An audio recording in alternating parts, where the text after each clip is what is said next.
Joining us this morning, Hamza Suini. He's a member of the NDC's National Communications team. We have Solomon Owusu, Communications Director, United Party Plus.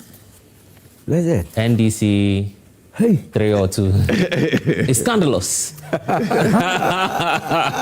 Never in your life. Never in your life. I won't dream about it. Don't. Yeah. Okay, so you can add annex to him. You want to add what? Annex, NDC annex. Can we just deal with Doomsday now? So we'll do the needful. I don't want trouble this morning. So let me start off because these are your copies, man. I know. Thank you so much. Free of charge. Yeah, by the way, it's a book written by yes. It's on. I love it. It's on Ghana's energy sector. When I opened, that's good. Yeah, I read something that I have never really dreamt of. The Senate. I didn't know it belongs to Senate. Yeah. But I saw it here. That's it. Oh, that's good. So you have a new book. Thank you very much. Yeah. Right. Thank you. Okay. Thank you. Hamza, here we are. Yes. Awal says it's a leadership problem. So the deficit we're having in the Ashanti region, let's spin it on the leadership. Good morning to you. Good morning to my colleagues in the studio, and of course my own senior, Lom, and of our cherished viewers as well, and those who have joined us in the studios today. You see, I have always argued that when it comes to the energy sector, we have allowed the NPP so many years of latitude to continue to box in their own created bubble of deception in terms of the commitments they have demonstrated as far as the sector is concerned. And that has been the problem, even if you take into account the current outages. First of all, when this government assumed office, we were quite candid to the good people of this country. Even if you participated in the National Economic Dialogue Forum that was organized, one of the towering challenges government kept on hammering on had to do with the failure of investments in the energy sector and the crippling debt that threatened the viability of that sector from day one. We did not hide that from the good people of this country. Indeed, even in the president's first State of the Nation address, he alluded to the crippling debt crisis that apparently was challenging the sector. And we did so not just because of what we came to meet, but because of the investments we know we championed between 2014, 2015, and 2016, when we had a major power crisis in this country. That was occasioned not because of the John Dramani Mahama-led administration, but because of our years of failure to invest in that sector collectively. Right. Now, His Excellency decided to accept that responsibility and drove investments in the sector that led to plans like Ameri, that in the run-up to the 2024 election, they had to quickly move to Kumasi to prevent an embarrassment. And I heard him make... Oh, that's what they were doing? Of course. Without Ameri, Kumasi would have gone through the whole of 2024 with intense power outages. But thanks to the investment architecture that was built under the NDC regime, they were able to rely on that. Now, you see, to the current outages, unlike them, despite the challenges we enumerated upon assumption of office, we accepted responsibility and we moved swiftly into action. Apart from the generation capacity that we drove, we also ensured financial sustainability and viability in the sector through the introduction of ESLA. So one aspect of it had to do with generation, another had to do with ESLA in terms of the financial support for the sector. Progressive thinking by His Excellency John Dramani Mahama at that time. Upon assumption of office, these guys, apart from their failure to invest in generation, they also depleted and abused proceeds that were meant to come in from ESLA to deal with the financial challenges. Abuse, you say? Abuse? Of course, they did. Remember that they collateralized it, ESLA, and got in excess of about 10 billion Ghana cedis, and only succeeded in using less than 4 billion or so to pay BDCs. Where did the rest of the 6 billion go? And it has been collateralized for 30 good years. And we raise these red flags. And when you speak with them, they say, oh, for 8 years, we're able to ensure a stable power supply. That is another lie. You see, you did not experience intense form of power outages during the 8-year period that they were in office. Because of the investments we did, which ended somewhere in 2016. Remember when they assumed office, they were making noise about excess capacity. Because the government had invested so much and projected for our demands in the future that they did not understand and decided to brand as excess capacity. But when the reality began unfolding, they saw the need of that excess capacity and they had to rely on a chunk of it to cope up with the increasing demand in the country. So they did not have to now conceive the idea of coming on board with new generational plans. You simply needed to unlock your excess to meet the increasing demand. That is progressive thinking. That is what governments ought to do. But when they came in, it wasn't just an issue of generation. The liquidity challenge was still there. But that is what I just indicated. Yes. We anticipated the liquidity challenge, but we provided a vehicle to deal with the liquidity challenge, and that had to do with ESLA. But because of the way they handled ESLA, they still had ongoing liquidity challenges. Because if you misappropriated funds that were meant to come from ESLA, definitely you have ongoing liquidity challenges. And that was the issue. And so if there is any leadership challenge that is causing doomsday, then that leadership challenge emanates from the failure in policy direction when the NPP was in power. It cannot be as a result of the less than 2 years what's the name, presidency of His Excellency John Dramani Mahama. And so these facts ought to be carefully monitored. Again, we announced not long ago that we're changing transformers and that Ghanaians should expect some intermittent power outages in the process of doing so. Until the Akosombo Dam, and Senior Lom makes references to it, reference to that particular point. Until the Akosombo Dam, did we have this measure of intense outages, the fire outbreak? Absolutely not. We did not. But when the fire incident happened, we lost in excess of 1,000 megawatts of power. What that simply means is that whether we liked it or not, there would be intermittent outages. And that's why we experienced it. It was not simply because of the replacement of transformers that gave us that intense doomsday last week. It had specifically to do with that fire outbreak. And mind you, in 2024, they experienced doomsday. And when we demanded for doomsday timetable, what did they tell us? They told us to prepare our own timetable. But even at that time, if you look at the GridCo records, they were shading load in excess of 700 megawatts by 2024 December. 700 megawatts. And we have lost in excess of that as a result of the fire outbreak, 1,000 megawatts. So clearly, there will be intense power outages. But thankfully, the minister responsible for energy has announced that they have been able to bring back all the 6 turbines. And so electricity is in a measured way stable as we now have it. But you see, I listened to the press conference of the minority side of the House last week. And for me, it didn't come to me as a shock. Because then again, it manifested their continuous failure to appreciate the mess that they left behind. In that energy sector recovery plan that was in that press conference read by their Deputy Minister for Energy, Honorable Collins Adomako, at the time, when they were in office, I think he was a Deputy Energy Minister. He indicated that the NDC government, the reason why we are having power outages has to do with the fact that we abandoned the energy sector recovery plan. For them, it had nothing to do with the fire outbreak of Akosombo that resulted in a loss of about 1,000 megawatts of power. It had nothing to do with transformer replacement. It was simply rooted in the fact that we failed to follow through their energy sector recovery plan. And then it begs the question, does he even understand the contours or the foundational pillars of that energy sector recovery plan that the World Bank aided them to implement?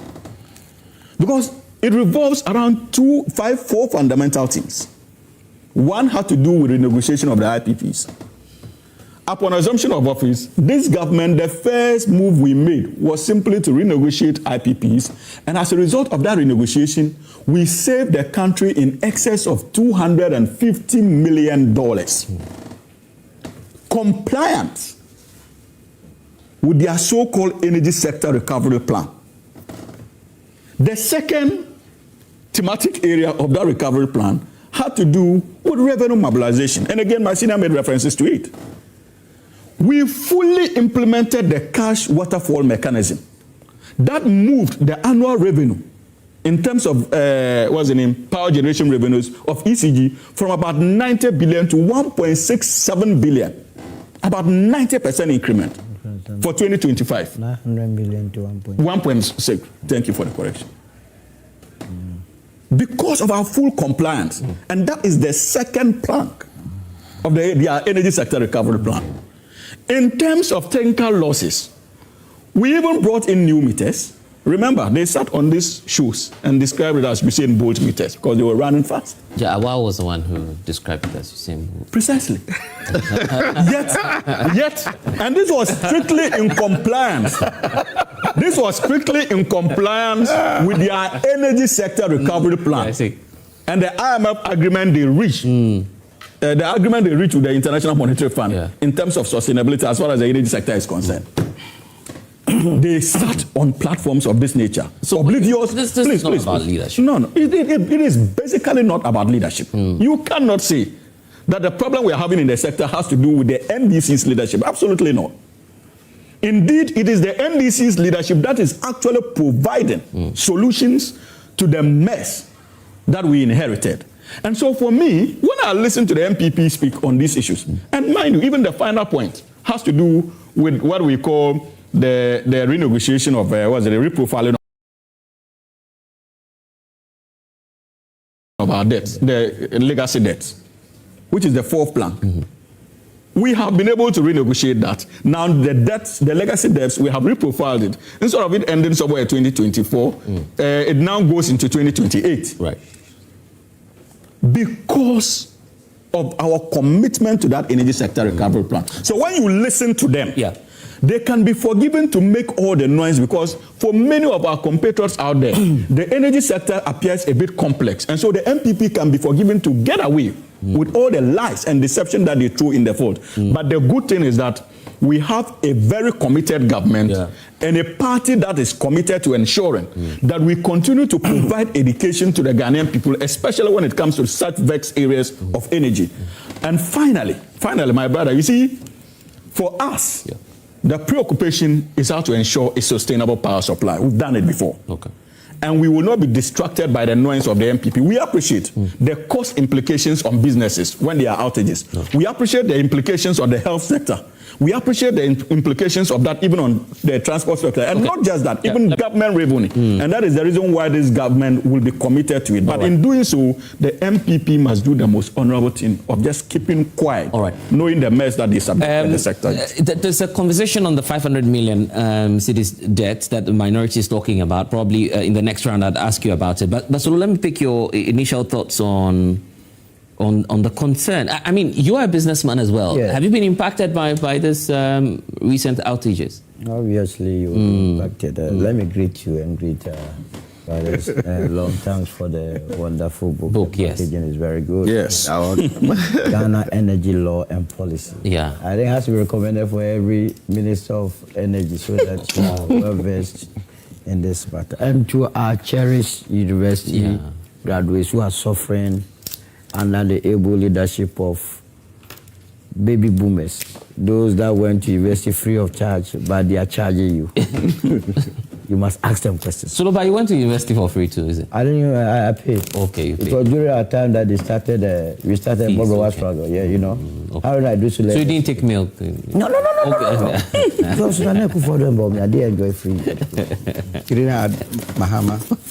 So I went to even senior high school for free. It's very clear that under the directive principles of state policy, Article 36 is so clear that the mandate of every government is to make sure that the economy is managed and managed well, so that all of us will be happy. That is the job of every government.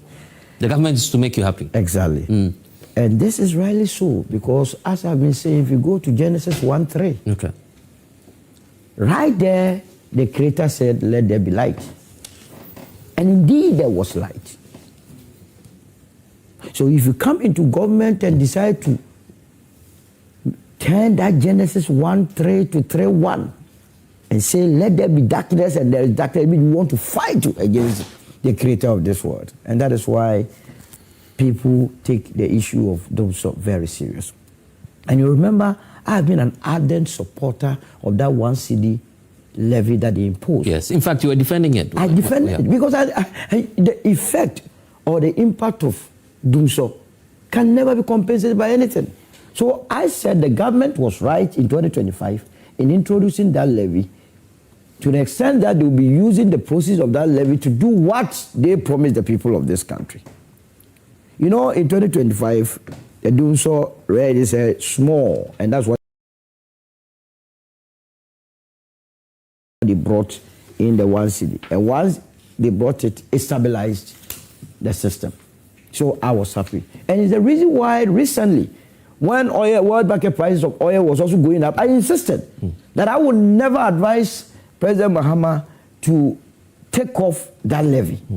Because you see, the Ghanaian will cry, but leaders are put there not to take soft decisions. Not Microsoft. You have to take hardcore decisions. And that hardcore decision must always and always be in the interest of the people. Dumsor levy taken out and you experiencing Dumsor, which one do you like? You would prefer to pay the tax and get a light. So to that extent, we were on the right side. Now, I can understand the difficulty of my brothers in the NPP. I've said that opposition is a marathon. We have stamina. Not that we will not punch NDC hard. We know when to strike. But when there is nothing to punch, you don't rush to punch. Either that, but the time that you have the actual punch, nobody will see that punch. So what are you saying? But the power generation had a challenge in the last. Which one is that? The power. Oh, those outages. I mean, there were outages all over the place. Beautiful. That's what I'm coming to. Outages. Yes. In Kumasi, that my brother was ferrying. Yes. Remember when NAPO was asked, when are you bringing the Dumsor time? It was the same Kumasi that brought that issue out. In fact, the journalist asked him the question at Kumasi. Yes. I recall. You saw the cheeky answer he gave to that journalist. Because he didn't have an answer to that. I guess he wasn't happy that we were asking for a timetable. Because he realized that where he was, if he had said anything otherwise, the people of Kumasi would have chased him. They would have chased him. You understand? And to even make matters worse, they have told us, they've been telling us the last couple of days that, in fact, they procured the transformers, which even makes the matter so worse. You procured the transformers for what? Tourist attraction or what? You were supposed to replace obsolete equipment with modern day transformers that could, as it were, take on all the major loads. Even this is true, because I'm getting contrary opinion that even the transformers that they claim they brought were not, all of them were not procured by them. Oh, Solo. That's what I heard what's your spokesperson for the energy ministry. What's the name? Roxin or so. I heard him say if he's lying, I'm lying. Okay. But I have no business. So you have no evidence on that. Yes. Let's proceed. So they refused. That is evidence. He gave the information. Yeah. But granted, they even brought it. Why didn't they replace the transformers? Because they realized that if you decide to replace transformers, definitely there will be some load shedding. And they didn't want to be associated with that. Remember what? I was in the NPP. No, but if you just oppose that with what NAPO said at the time, he said there was doom CACA. What is the meaning of doom CACA? They were fixing the challenge. So if you're telling us that there was no replacement at the time. So between 2014 and 2016, we're not fixing the challenge. Now we named it Dumsor. I mean, some of these jargons, forget about it. But the beautiful thing is that they shot themselves in the foot. I mean, the NPP. By even going to the extent of composing a song for this situation. And that's why I started by telling you that opposition is a marathon. You must have stamina. Here is a government that has come into office trying to fix your mess. And we are all seeing it. We must be doing politics that is truthful, honest politics. You understand? Yeah. You know very well that Akosomo, the control room got bent. And they were telling you that they lost 1,000 megawatt. If I were there, just like the UP has been doing, we would rather wait for them to fix That 1,000 years. So why do you want to decide for the NPP what they choose to? They are destroying the business of politics. I mean, they are making our work in opposition very difficult. So difficult, because when they speak and we speak, it's as though we are at each other's throat, which must not be. There has to be a clear-cut strategy. Why wouldn't you look at it this way? If the NPP had not come out, why did they come out to they wouldn't have held, the government to... We are rather holding government accountable. We told the government that, look, fix it. It's your problem. You are now leading the charge. So the Minister of Energy came and addressed us and told us that, look, they were fixing it. Has he not come back to tell us that they have fixed it? What did the NPP do in this whole matter? Yeah, because they raised the... They never raised anything. They are worse off. They left a debt of 68 billion in the energy, in the electricity sector. So one was expecting that out of this 68 billion, you would see what you call generation infrastructure. Rather, there is nothing to show for it. They were only procuring cables. And I've been telling Hamza and their people that your inability to go after all those that looted is why you are suffering today.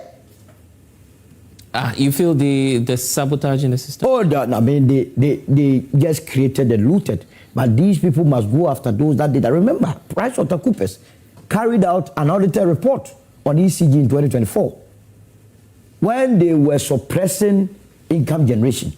That whereas they were reporting to the cash waterfall mechanism that they were generating 10.4 billion, their bank statement showed that they were actually generating 15 billion. So right there, somebody has pocketed 55 billion. So this must be investigated. Now, even what makes it worse... You don't know that for a fact. But if you are generating 15 billion, you see, sometimes don't let anybody confuse you with any technicalities. Okay. You collected 15 billion. Yes. To pay your debt. You came to declare to me that you got 10 billion. So where is the 5 billion? You tell me. Probably a mistake. Well, which one? They have no transpositional errors now. If they come back to tell us that it was a transpositional error, then we will be dealing with that. But even worse off, the 10.4 billion that they declared to cash waterfall mechanism, they actually pay 6.5 billion. Right there to a deficit of 3.9 billion. Do you need any superfluous brain to go after people in there?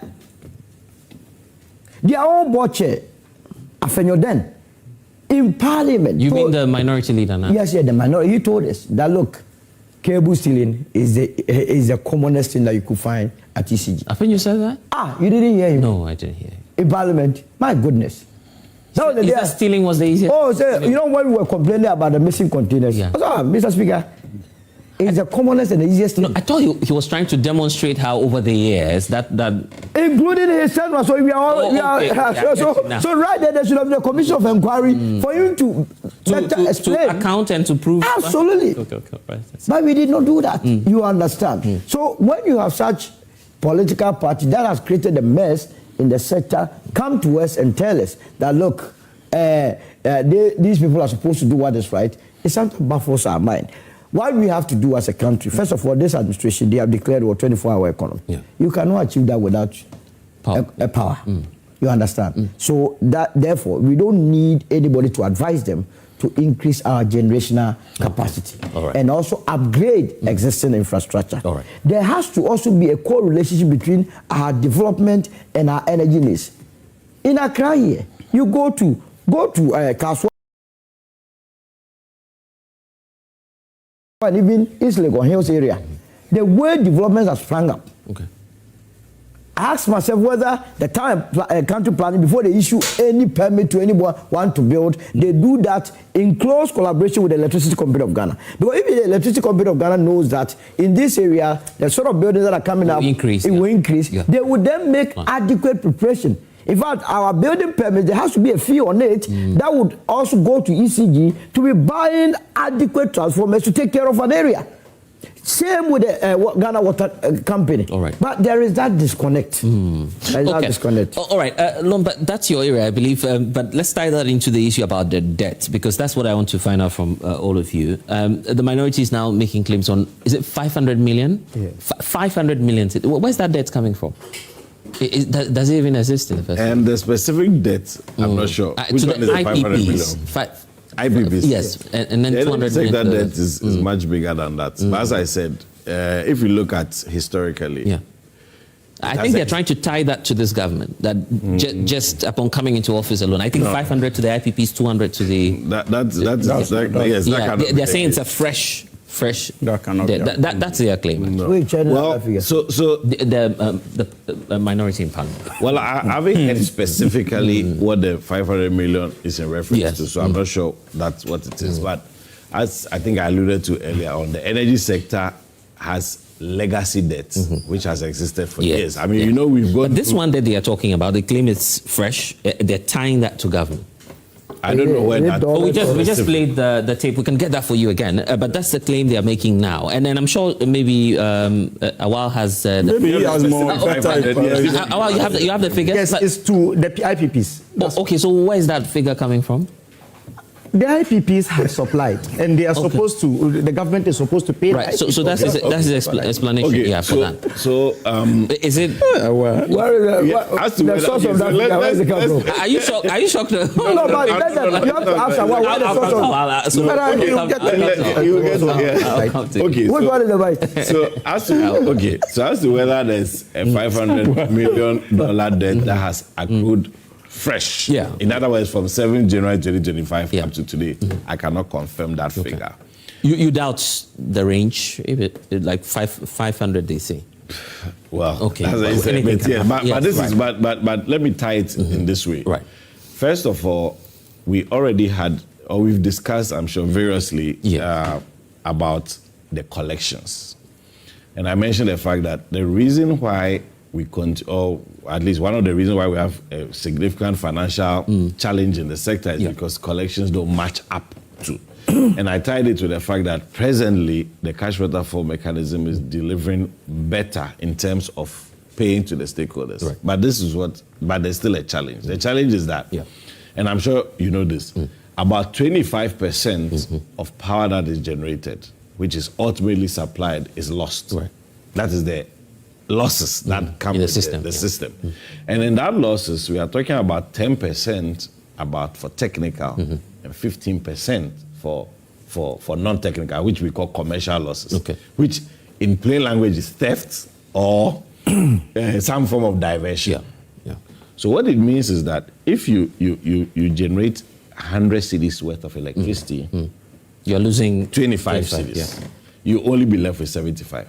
So there is always a deficit. And we already have the legacy there, which means that we have debt already. And this 25 cedis will be adding, compounding. So how do you deal with it? You deal with it by, for example, like a levy, what we are calling the D-levy, for example, is one of the ways in which you reduce it.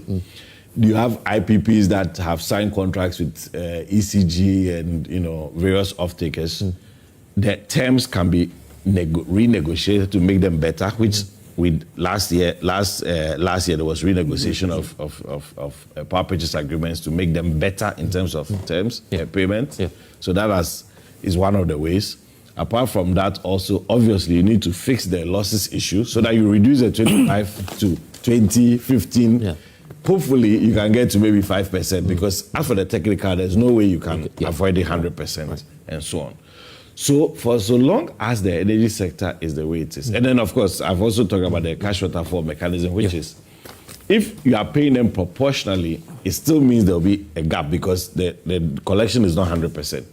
So no matter what, even though we are clearing debt from the past, there'll still be debt that is accruing. So it's about how effective, and that will be because of the system, how it's designed, the system is, and all of that. Right. So it's about how effective your mechanisms are.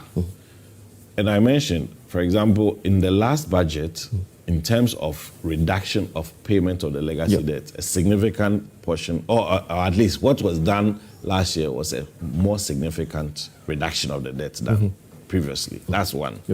Besides that, also, one of the things that secures the energy sector financial arrangements is the guarantees that you get from institutions like African Development Bank and so on, which essentially is an insurance backing payments, which are depleted essentially to near zero, which means that you couldn't fall on it. That has been fully paid up as well. So beyond that, I'm saying that it is always the case that some debt to be accruing, but the debts historically have been within some ranges. So you see that in the past we've had maybe IPP, Chamber of IPP issue statement that if you are not paid by this day, yes, we'll just go. It doesn't mean that even when they are not issuing those statements, they are not being owed. They are owed, but the servicing of the debt is servicing and then the level of payments and so on. So for so long as the payments continue, at least the IPPs are kept at bay. So if today we are saying that IPPs are owed 500 million, 700 million, I don't know how much specific amount figures we are talking about. It is not a novel thing. It's not new. Let me take your thoughts on privatization. Is this the time that we needed much more? Because we've been there before, don't forget. Yes. Not privatization wholly. Okay. My personal view is to do participation, private participation. And I think a lot of the conversations that have gone around this matter in the last decade have also been around that point, which is private participation. So, for example, the PDS deal that did not go through eventually was a participation. So ECG was still in the picture, owning the distribution assets and handling maintenance and so on. But then PDS was to take over the operational, commercial aspect of it. And it is a good idea for us to explore at this time because you see this 25% we are talking about. When you are engaging, of course, ECG as a public institution can also be given targets to do that. But we've seen the records in the last decade that it hasn't significantly dealt with the issue. So if, for example, you are engaging a private player to come into that space, you can set a target of how you reduce that 25% will tie to some kind of compensation arrangement. And you know, private people are looking for money, so they'll find solutions and mechanisms for that. Right. But I also know that presently the discussion around the private participation is to look at breaking up the ECG area into smaller concessions because ECG is in charge of the entire southern sector of Ghana. Apart from the Free Zones Enclave, which is under Enclave Power, the southern part of Ghana is under ECG's mandate, and it's a huge area. All these things we are discussing today about transformer upgrades and how long it would take and when was procured and so on. ECG has a huge assignment. So perhaps that's when participation is allowing other players to come in terms of handling different segments of the ECG concession area can be considered. So it should be discussed fully. We've seen that trade union congresses, as you know, they are resisting. They've issued statements, they've talked about how and so on. But the truth is that the results show that ECG alone is not delivering on it. And that there should be a need for private players to also be part of the conversation. Well, do you have the figures now? Yes. What was it, 500 million? Yes, it's even 700 million. Oh, not even 500. $700 million.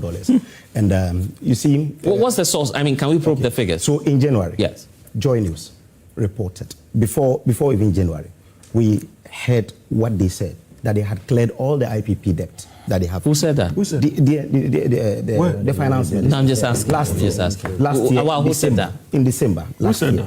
The finance minister said that he had cleared December. He said he had paid 1.7 million. No, cleared 1.4. Are you saying 1.4 billion? He cleared? Yes. Or he so cleared, or he paid part? He said he has cleared it. Not all. Awal, you need. So why will you ask me a question and you interject me and allow people? Because you are lying. Why must I lie? You just need a lie. Okay, Awal, with just a bit of clarity. It's a lie. Did the finance minister say he cleared everything? What did he say? No, but you know what he said. You are telling us he said it. I said, they said their obligations to the IPPs, they had cleared it. And everything. They had paid 1.4. I'm coming. They had paid 1.4. 1.4, okay, right. When the shortfalls started in January, where the generation became a challenge, when Telegraphic was doing the announcement that they are knocking off places 2 hours, 3 hours, and so on. Joy News independently checked that there are still legacy debt of $300 million. And that is the reason we, in minority, are saying that from January up to today, we know 200 billion has been added to that 300 billion that Joy News, that independent. So how does that add it to, how does that make it 500 for government? Yeah, that is 500. I said that. As at January, it was 300 million, which was corroborated by Joy News Isaac Kofi Addo. You can cross-check. Yeah, hold on. That was in January. 300 million was not as a result of your tenure? Because in January, if you're talking about January... Yes, that is...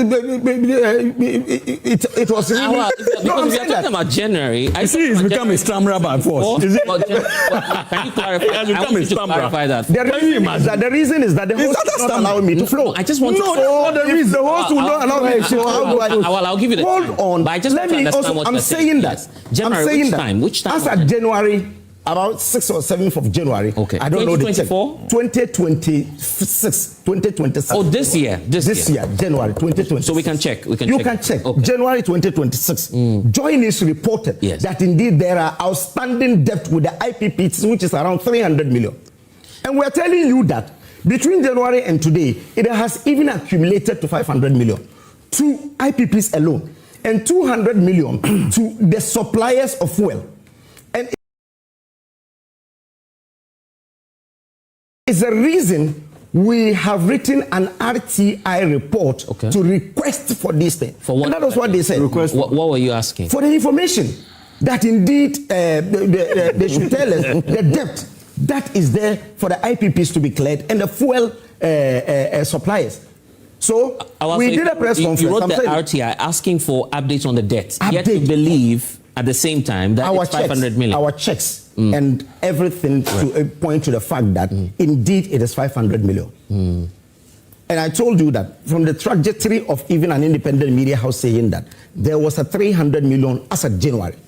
And we're saying that our checks is that we have 500 million debt to the IPPs.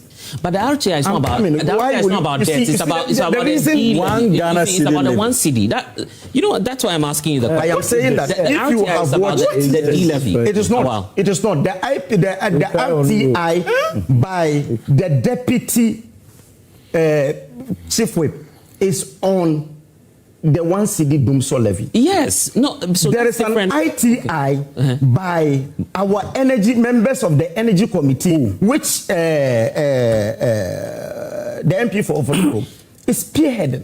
And indeed, there is an. Is that new? Yes, it's new. Okay. Well, did you listen to the press conference? Yeah, I'm referring to that same press conference. Exactly. So I'm saying RTI is for the D levy, not for. No. Not for the. The RTI is by Habib. And that is for D levy. Which one is D levy? This one, the Dumso levy, the energy sector recovery, the 1 cedi. You understand? I don't know if any D levy. I know there's a one. I'm saying that. I'm saying that RTI is separate from that press conference. That press conference, it was addressed by the members of the energy committee in Parliament, and they enumerated issues.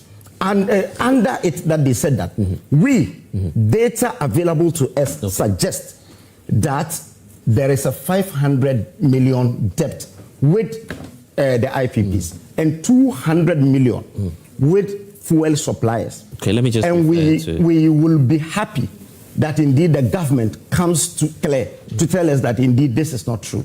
That is one. Two is that, you see, when you talk about the general debt at but our research team is just pointing to us that the finance minister still acknowledges that there's still an outstanding debt of 700 million. He's already acknowledged that. So then it means.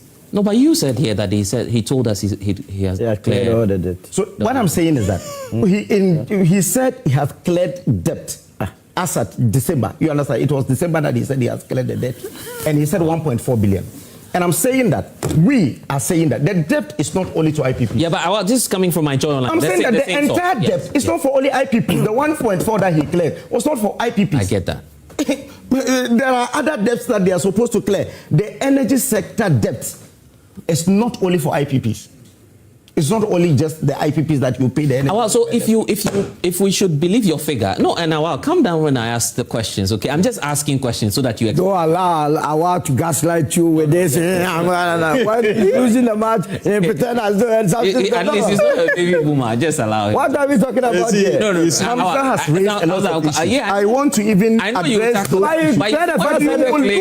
use the whole time.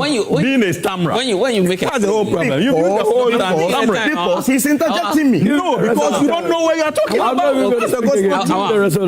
You don't even understand the sector you are speaking on. That's why you are being a stammerer. That's true. That's the whole point. If you have, this is my question to you, and I will interject you. Okay. If indeed you have control over the figures, why are you doing this to our? How do we have control over the figures? You said we are in opposition. No, you said you what we're saying is that our information. But let me ask the question so that you respond. I'll stop soloing everyone. My question to you is, Awal, if you are confident that the debt accrued now is 500 million, why are you still writing an RTI to seek for full disclosure on the 500? Yeah, because the person holding the entire document is the Ministry of Energy. Okay. They will give. We are saying that we in opposition are raising issues. And the issues we are raising is that there are 300 million from January, and by now it has ballooned to 500 million to the IPPs alone. And there's another 200 million to fuel suppliers. Okay. And we have raised it in Parliament, say that this is it. So the government should respond or come clear. If the government is not responding, we write an ITI to get the information so that we put it out. But that's what we are doing. The figure is higher than the 700 million already acknowledged by the finance minister. The 700 million is not for IPPs alone. Check. But that's what you just said. You said I'm saying that the 700 million that was acknowledged by the finance minister. Yes. Did he say only IPPs? Yeah, but it's making your point, isn't it? Because it is not, because what you said 500 million about is going to IPPs, 200 to other issues. You just said that. If you add that, that's 700 million USD. The 700 million USD he is talking about is different. It's not really what we are talking about. Okay. Because he said it is the energy sector debt legacies. All right. It is different. It is different, different from this one. Again, you see, when we took over in 2017, we felt that indeed there was huge debt, around $2.5 billion dollars. That was the debt we met, and we met the Energy Sector Recovery Levy Act. And we're supposed to implement it and take their monies.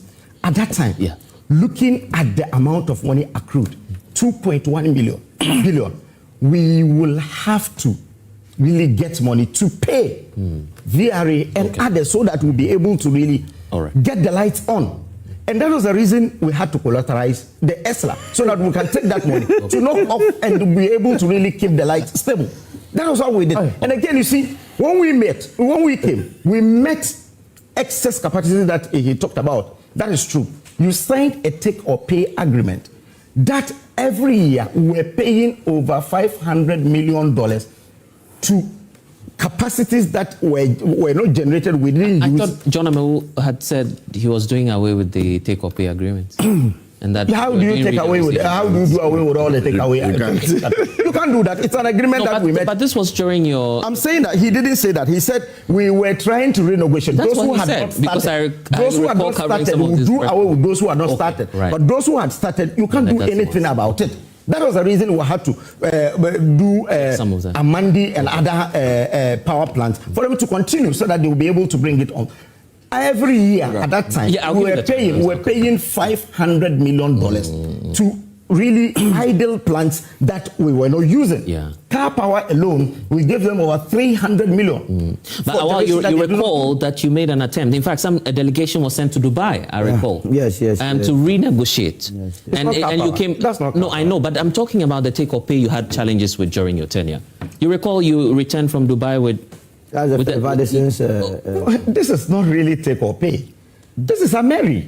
Okay. A Mary came in as an emergency plan. All right. Okay. Let me. You understand? So we felt that it was just on a high side, and we decided to renegotiate. It has nothing to do with the IPPs. Okay. And again, let me just bring in Hamza, then I'll come back to you. No, come back. Okay. Yeah. Are you giving all the time? He wants to learn. Let him learn so that. Yeah. I'm saying he said that we did not do a lot of. No. So just when we came in, our problem was not generation. We felt that it is distribution. And why was it not generation? Because we resolved the generation. You didn't resolve it. You didn't resolve it. Because at the time you were living, it was 3,700 megawatts of installed capacity that you met. So I should be interjecting him as well. Let me land. I'm saying that when we came, that was what we did. And again, we were able to really work and install bulk distribution points. The one in Pokwasi is the biggest in this country. 504 MVA, Okay. and again the one in Kaswa, and the one in Awosu in Kumasi. So the distribution, we invested heavily in distribution, and we brought in the transformers and so on. So you see, the thing is that you give me opportunity to speak, but you interject. You allow them to interject me, and you. How do I land? Soga, you see. Awal, calm down. Yeah. Soga. Okay. No, but. I know. Let's allow Hamza to also say a few words. I'll come back to you. You are going to go back to him. When Solo, I'll give you the time.